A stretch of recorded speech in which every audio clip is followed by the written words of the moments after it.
Last time, we explored the dark history of the White Sand Street Asylum, from its humble beginnings as an orphanage to its eventual takeover by the church and transformation into a mental health institution. We covered several major incidents, including Lisa Beck's failed escape, where Creature Pearson returned her to the asylum, a decision rooted in both twisted concern and personal gain. In this next chapter, we'll continue diving into the sinister events that unfolded behind the asylum's cold, stone walls, unraveling more about the characters whose lives were shaped or shattered by this place. We'll look into Lydia Jones, known to most as Emily Dyer, the doctor with a hidden past. We'll examine the troubled tale of Galatea Claude, the sculptor whose obsession led to her confinement. We'll also delve into the story of Ada Mesmer and several others whose paths crossed in this haunted institution.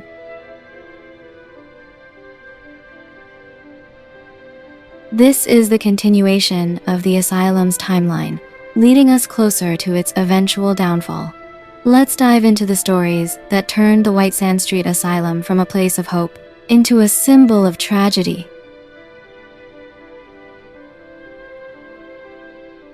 Emily Dyer is known as the Doctor in Identity 5. But if you're a lore enthusiast, you probably already know that name is fake. Her real name is Lydia Jones. Lydia was born on March 17, 1867. Based on her in-game age of 32, that timeline checks out. According to documents like her expense ledger and her third deduction quest, she was already working as a doctor by 1887, which would make her either in her late teens or early 20s when she started. That same year, she opened her own clinic. Unfortunately, it didn't do well financially. She was losing money fast. She even tried advertising herself as an obstetrician, but it didn't help much. Lydia, desperate to keep her clinic from going under, started offering private services to female patients, something strongly implied to be abortion services, which were illegal during the Victorian era. This risky move worked, though. Her clinic started making a profit again in just 3 months. Lydia was described as a sincere and compassionate person. She truly wanted to use her skills to help others, which is why she became a volunteer worker at the White Sand Street Asylum. But the asylum wasn't what it seemed. Under the orders of Sister Lorraine, the senior staff of the asylum, Lydia was forced to carry out illegal medical procedures. Over time, the weight of what she was doing began to take a toll on her. Things hit a turning point when she was ordered to perform electroshock therapy on Lisa Beck, who was 14 at the time. That would place the event around 1890 or 1891, based on Lisa's birth year. Her life fell apart when Martha Remington came to her clinic for surgery. The nature of the surgery is still debated. Some believe it was an abortion, but Freddie Riley's first letter suggests otherwise. It might have been a different kind of pregnancy-related procedure. Whatever it was, things went terribly wrong. Martha started bleeding excessively during the operation, and Lydia panicked. Knowing the procedure was illegal and fearing arrest, she abandoned Martha to die on the operating table. Following the incident, Lydia was forced to step away from her volunteer work at the asylum. She sent a letter to Sister Lorraine, saying that she couldn't continue because she needs to be on the run. In the letter, she also mentioned that there was something wrong with the way the asylum was being run. Lydia urged Lorraine to ask for help, suggesting she find someone who could look into the situation from an outside, unbiased perspective. The letter suggested that Lydia seemed to be genuinely worried for Lorraine's safety, and this warning shows just how disturbing things had become inside the asylum.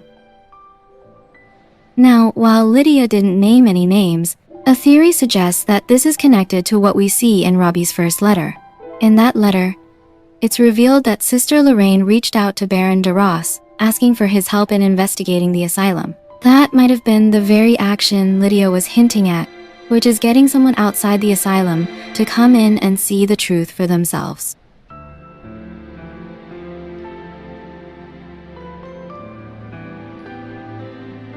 As for Lydia, she disappeared, changed her name to Emily Dyer, and went into hiding to escape arrest. Now, here's where things get a little confusing. The Minerva Arms Factory burned down in 1887, and yet Martha only seems to find out about it years later, around 1890 or 1891, which is long after the fact. Freddie's first letter says she discovered the truth from the newspaper, but if that's true, why didn't she find out sooner? There are a few possible explanations. Maybe Freddie hid the newspaper from her to delay the truth, and she eventually found it on her own. Or maybe there's a timeline inconsistency in the story itself, something that hasn't been clarified by Netties yet. Regardless, Lydia's story is a tragic one. She started out as a kind-hearted doctor who only wanted to help, but financial struggle and pressure led her to make desperate decisions, which is illegal. She performed electroshock therapy on a young girl and then ran away after a fatal surgery gone wrong, all in an effort to avoid prison.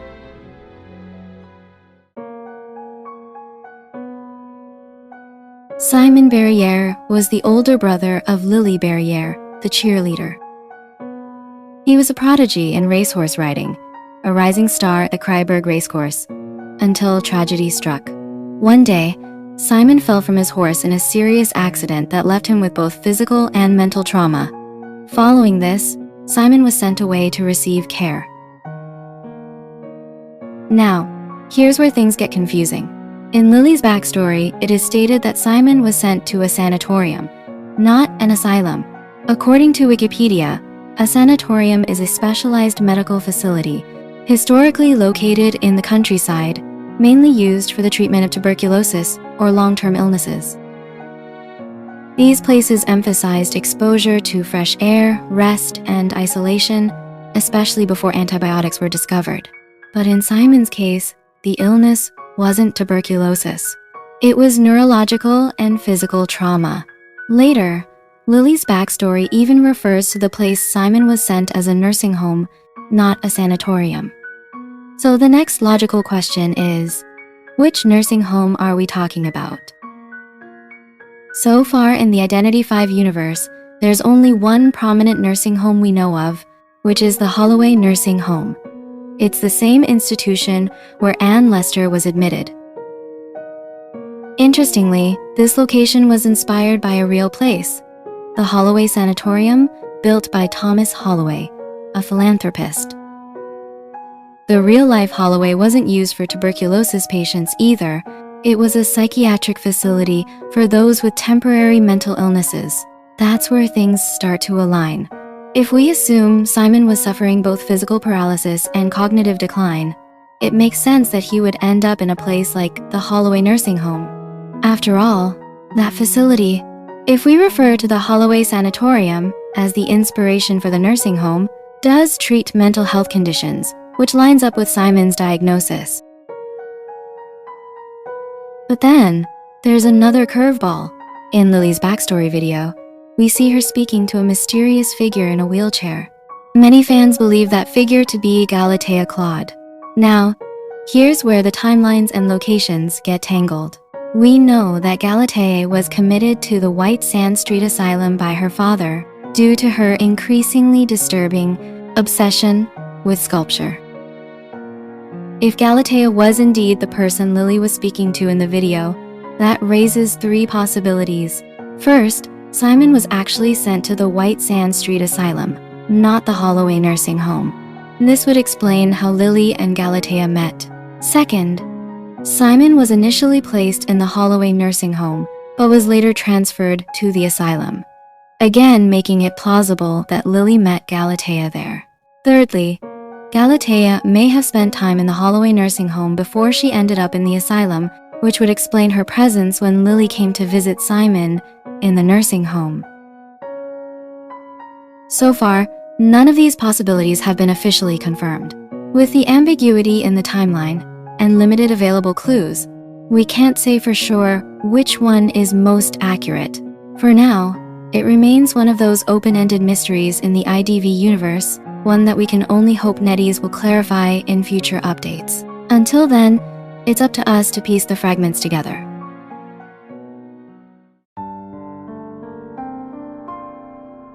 Now, let's talk about Galatea Claude, also known in the game as the Sculptor. Galatea was born with dwarfism, which caused her body to remain smaller than average. While she was incredibly gifted in sculpture, her condition deeply affected her emotionally. In fact, there's a bit of mystery around her name. One of her letters hints that Galatea might actually be an alias she adopted later in life, especially after she met Orpheus. Galatea came from a family of sculptors. Her father, Mr. Claude, was a well-known artist, and she was expected to carry on the family tradition. She was once a very talented sculptor. Even her art teacher believed in her so much that he brought her to Florence, Italy, which was considered an artistic hub at the time. However, over time, Galatea's mental state began to decline. From her backstory, it is stated that the pressure of her dwarfism seemed to take a toll on her creativity. But then, during an exhibition in Florence, Orpheus took an interest in her work. He invited her to the manor and commissioned her to restore several statues. This seemed to spark something in Galatea. She returned from the manor with a new sense of inspiration and even told her father she was ready to return home and continue sculpting. Her art regained attention, and it looked like she would revive the family's artistic legacy. Unfortunately, things began to unravel not long after. Her family started noticing changes in her behavior. Galatea would spend long hours alone in her workshop, neglecting food and rest. Most worryingly, they caught her speaking to her sculptures as if they were alive. One night, her father found her doing it again and, in a fit of anger, threw one of the sculptures off the terrace. Shockingly, Galatea jumped after it. She was seriously injured and lost the ability to walk, which forced her to use a wheelchair. After this, her mental health declined even more, and her family decided to admit her to the White Sands Street Asylum. At the asylum, Galatea underwent a number of cruel and ineffective treatments. She stopped speaking to people and spent her time carving the same face over and over, always naming the sculpture Galatea. Due to limited materials, she usually only managed to complete the head before being caught. It's believed that during this time, Galatea met Lily Barriere, who would visit her brother Simon at the asylum. Looking at the timeline and based on Lily's backstory, I guess that their meeting likely happened sometime between 1892 and 1894. Galatea gave Lily advice on how to deal with her troubled home life, particularly her abusive father. Unfortunately, that advice may have influenced Lily to commit a serious act, possibly even murder, as theorized by many fans. As Galatea's condition worsened, she was moved to a secluded section of the asylum where only one nurse was assigned to care for her. One day, the nurse failed to report back to the main building. A doctor went to check on her and found a horrific scene. Galatea had vanished. In her place, however, was a sculpture, a complete figure of a mature woman, covered in blood. Galatea had beheaded the nurse and replaced her head with a carved statue head, one she had sculpted so many times before. The exact timing of this event isn't confirmed, but based on her interactions with Lily, it likely occurred in 1892 or beyond.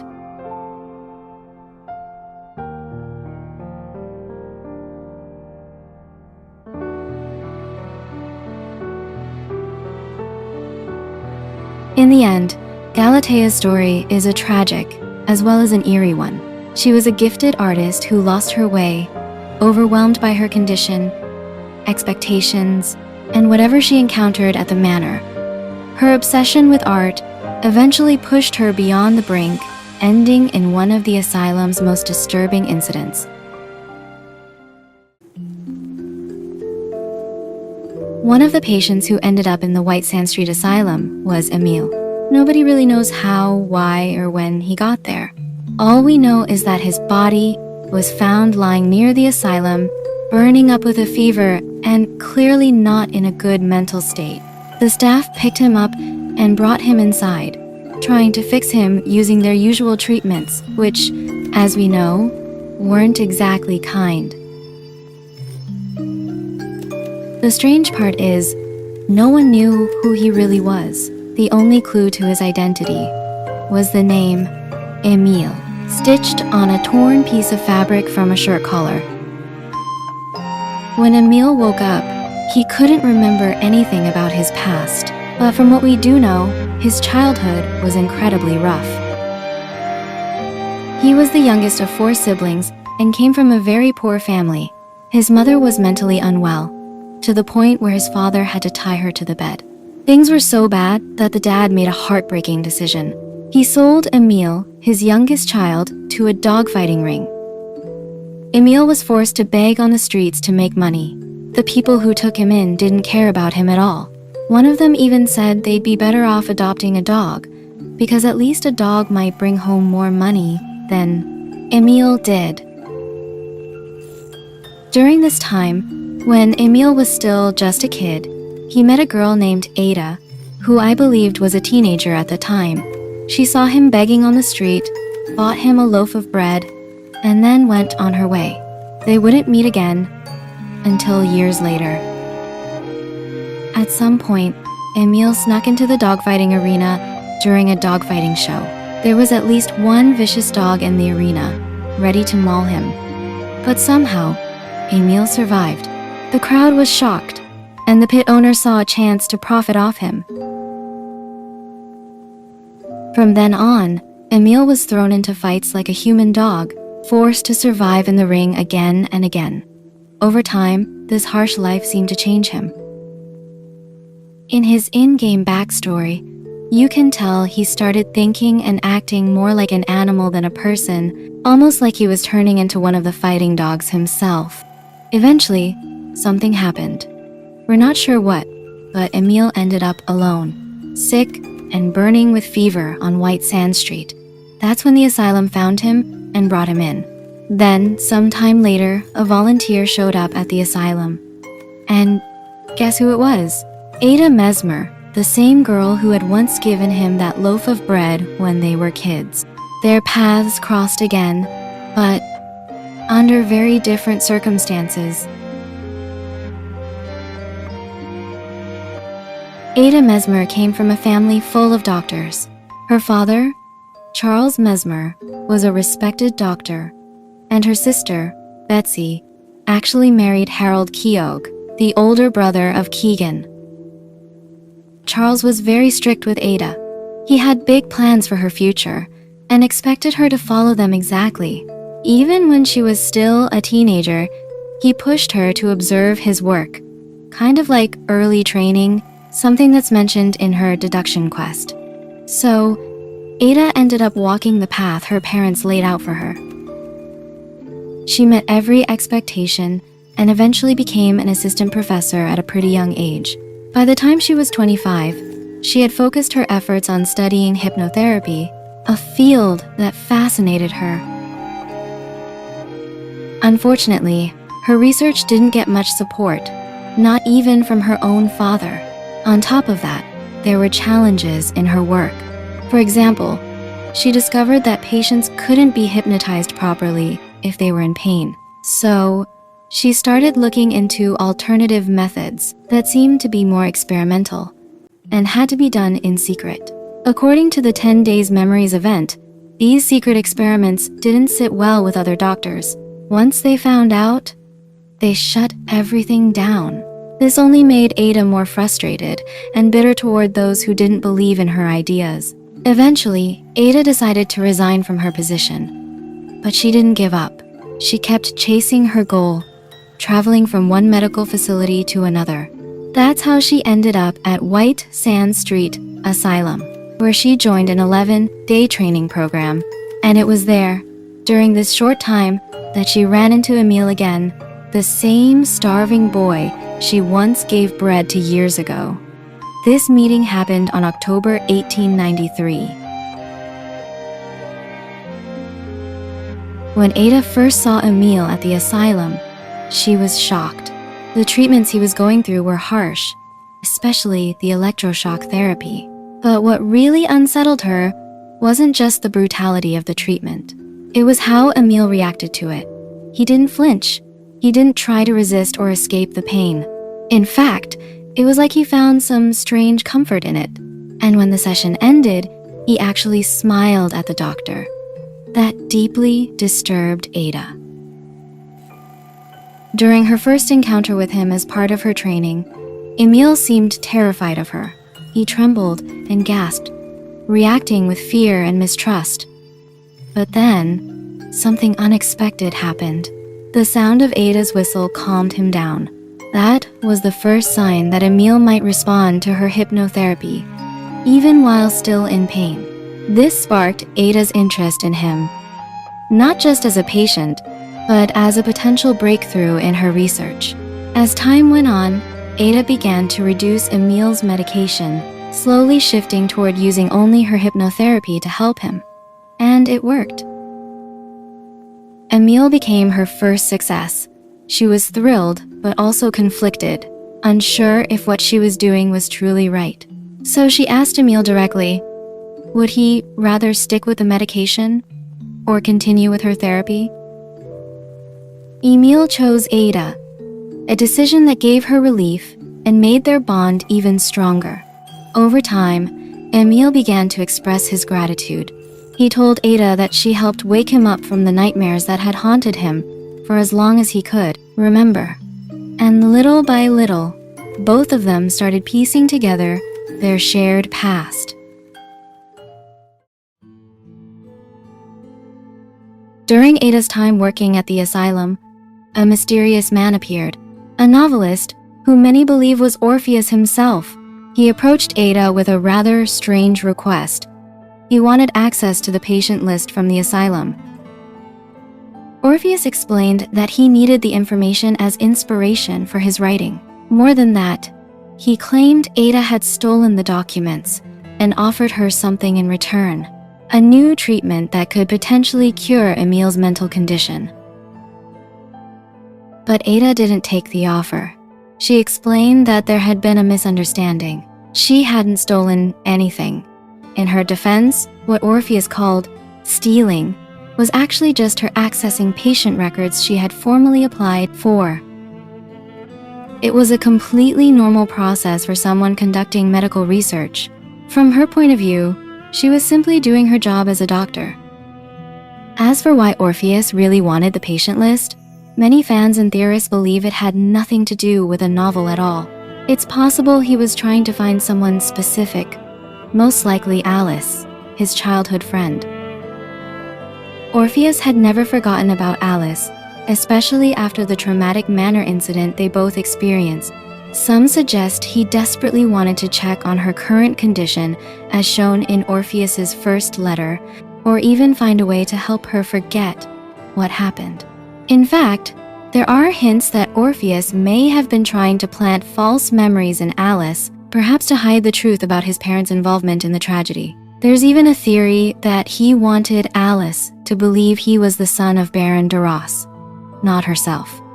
It's a complex theory, and while there are small clues scattered across the lore, it's still not something we can say for certain, but it definitely adds another layer of mystery to Orpheus's role in the whole story.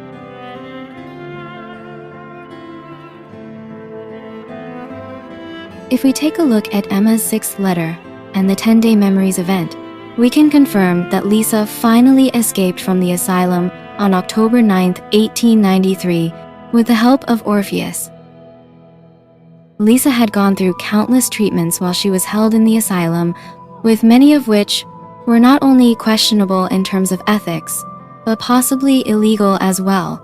We already know that she tried to escape once before, but that attempt failed when Creature caught her and brought her back. According to Lisa's character relations, I believe she never forgave him for that, and it's even said that Creature betrayed Lisa in her character relation tab. Even after everything she endured, Lisa never gave up on the idea of escaping. Her second chance came in 1893, when Orpheus visited the asylum. At the time, he approached Ada Mesmer asking for access to the patient records, but she refused. However, based on the clues in Emma's sixth letter, it seems Orpheus stayed at the asylum a little longer, possibly because Sister Lorraine had called him in to help assess the situation there. Alice even refers to him as an unusual visitor. This is a small detail, but one that hints at something bigger going on behind the scenes. According to both Lisa's character relation and Emma's sixth letter, it was Orpheus who helped Lisa escape. After that, Lisa disappeared from the public eye. She eventually settled down in Somerset, took on the name Emma Woods, and started a quiet life as a gardener.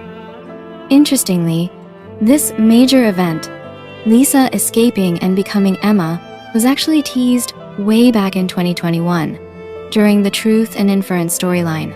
Now that it's confirmed, we can see how all the pieces have slowly come together. With her new life, Lisa's connection to the asylum officially came to an end.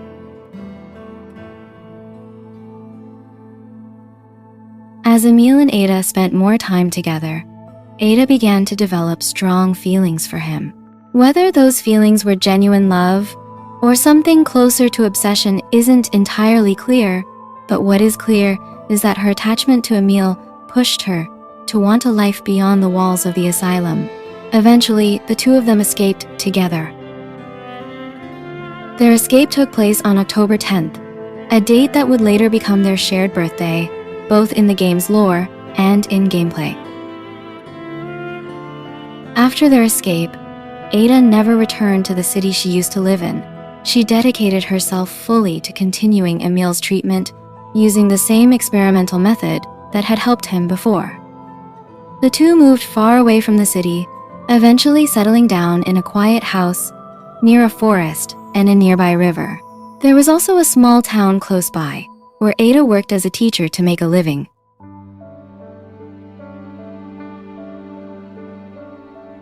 In the Netherwalker's Offer Offline package, we learned that on December 23, 1894, a 16-year-old Orpheus approached Father Duke, the head of the asylum, with a serious request. He wanted to adopt Alice. From what we can gather, Orpheus likely made this request after witnessing how terrible the conditions at the asylum truly were. He also seemed determined to take Alice under his care so he could try his own treatment methods, hoping to help her recover from what he believed to be severe emotional trauma, possibly caused by the Manor incident. To Orpheus, Alice was someone who needed to be saved. He might have believed that part of helping her involved altering or even erasing painful memories. This shows how deeply Orpheus cared for her, but also hints at how far he was willing to go for what he believed was her healing. However, Father Duke rejected the request. He told Orpheus that only someone related to Alice by blood could adopt her. While he reassured Orpheus that Alice was being properly cared for and that he could visit her as a friend due to her fragile condition, he couldn't do so. At the time being, Orpheus didn't believe him. He suspected that Father Duke was lying, and his rejection only made Orpheus more upset. Then, a year later, things took a darker turn. In 1895, presumably after Alice's birthday on May 5, a medical researcher from Australia named Wilhelm Lamb came to the orphanage and adopted Alice, who was 14 years old at the time. While he appeared to be acting legally, his true intentions were sinister. Wilhelm Lamb, who is revealed to be the head of the shadowy organization known as You Know Who, didn't adopt Alice out of kindness. He wanted to use her as a test subject for experiments. Alice was taken to Melbourne, Australia, where she was experimented on by Wilhelm and his medical team. including Sam Bourbon, another notable figure. She remained under their control for several years until finally managing to escape at age 21 and make her way back to England.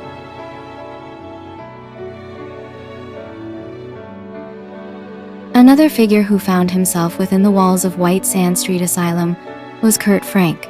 He was admitted after his military service fell apart, largely because he couldn't stop telling tall tales of bravery and adventure, stories that, in reality, were all made up. But to understand Kurt and why he ended up there, we need to rewind a bit. Kurt was born on March 1st in Yorkshire, England, though the exact year remains unclear. He came from a family that traveled constantly, and it's pretty clear his parents had money, as they could afford to move around freely and even send Kurt off to college. But despite that privilege, Kurt didn't have a happy childhood. The constant traveling left him isolated. He never stayed in one place long enough to build friendships, and over time, this turned into a deep sense of alienation. His backstory even notes that he showed signs of having avoidant personality, which is a condition where people are extremely sensitive to rejection and criticism. It leads them to avoid relationships and social settings out of fear of being judged. So even if someone like Kurt wanted connection, his fear kept pushing people away. Instead of reaching out to others, Kurt turned inward, finding comfort in books. He especially loved Gulliver's Travels, and he became obsessed with the idea of shrinking down and exploring fantastical lands. These stories weren't just fun for him. They became his personal escape from the real world. But things didn't improve when he went to college. He struggled to connect, and instead of studying, he spent most of his time lost in fantasy. He wanted to be the hero from his books, but when real life didn't measure up, he spiraled even further. On top of all that, Kurt's bushy mustache made him the butt of many jokes. Constant ridicule only deepened his sense of being out of place. Eventually, he turned to gambling, especially horse races, as a way to numb himself. But, as you might expect, that didn't go well. He ended up broke, in debt, and ultimately dropped out. Desperate to set him straight, his parents sent him to the army. At first, Kurt actually became popular among the soldiers. He would regale them with tales of wild, daring adventures. Thing is, those weren't his stories. They were lifted straight from the books he'd read. Still, the others believed him, until it came time for actual duty. That's when the truth came out.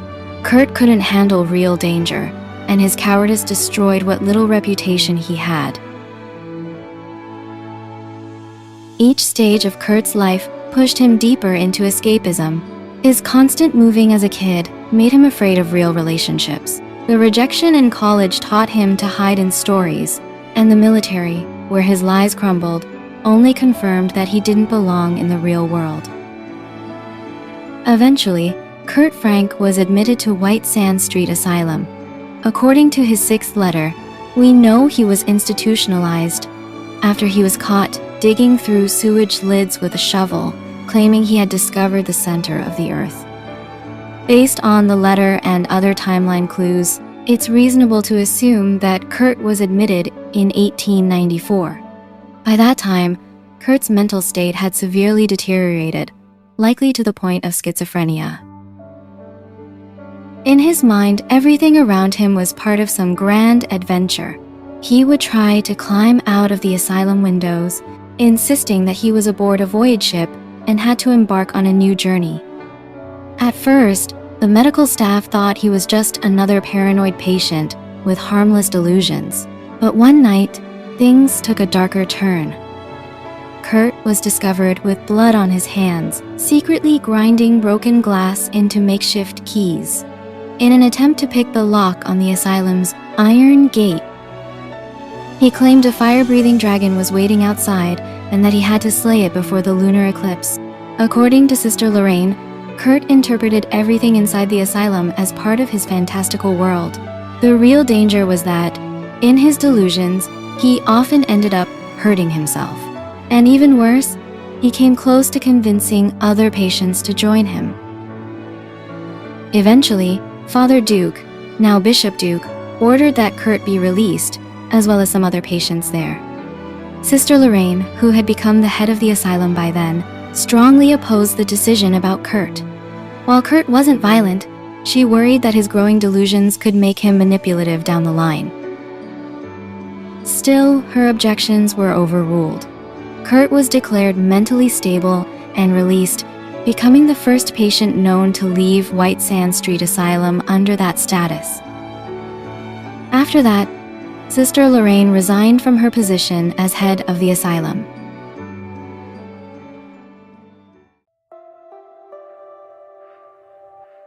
We don't really know what happened to Sister Lorraine after she resigned from her position, nor do we know what became of her afterwards. But according to the official backstory of the White Sand Street Asylum, once she stepped down, the asylum was ordered to shut down and transfer all its remaining patients to another hospital.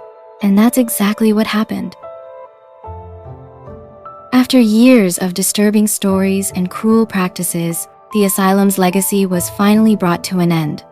One of the backstory images even confirms this, stating that due to poor management and a number of humanitarian scandals, the government officially shut down the White Sand Street Asylum.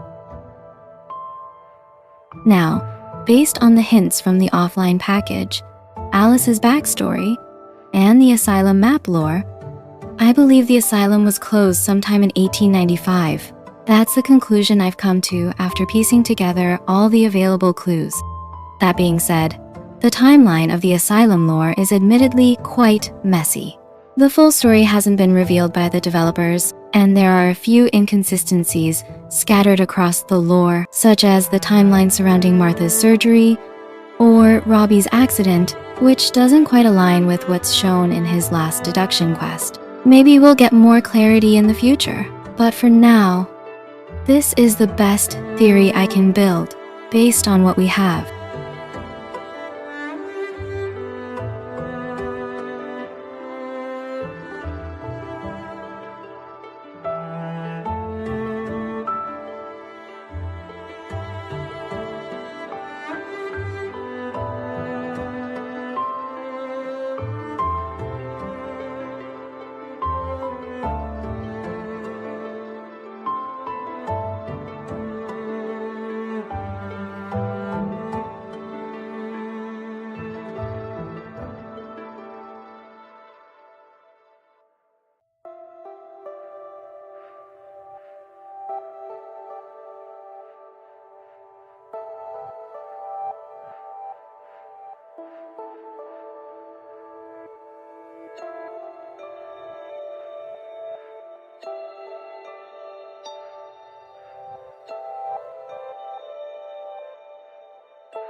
Now, something interesting happened not long after the asylum's closure. In Emil's second letter, it's mentioned that after 3 Christmases, his condition began to deteriorate again. He returned to the same manic state he was in when Ada first met him back at the asylum. If we link that with Emma's 6th letter, then that breakdown would have taken place around December 1895. Then, according to Ada's first letter, both she and Emil traveled to the manor about 2 weeks later. That would place the beginning of Game Zero in January 1896, or sometime in early 1896. If we follow the theory that Galatea joined the game after her rime at the asylum, this makes sense, considering the asylum was already shut down by then, and we know Game Zero takes place in the White Sand Street Asylum. Not to mention, Lily's game must also take place by 1896, given that she was underage and couldn't legally drink. Still, as much as I've tried to line things up, there are some timeline questions that remain unanswered. The story is fragmented, and we're likely still missing key pieces. If you have any thoughts, insights, or different theories, feel free to drop them in the comments. I'd love to hear your take. Thanks so much for watching. Silmina, signing out.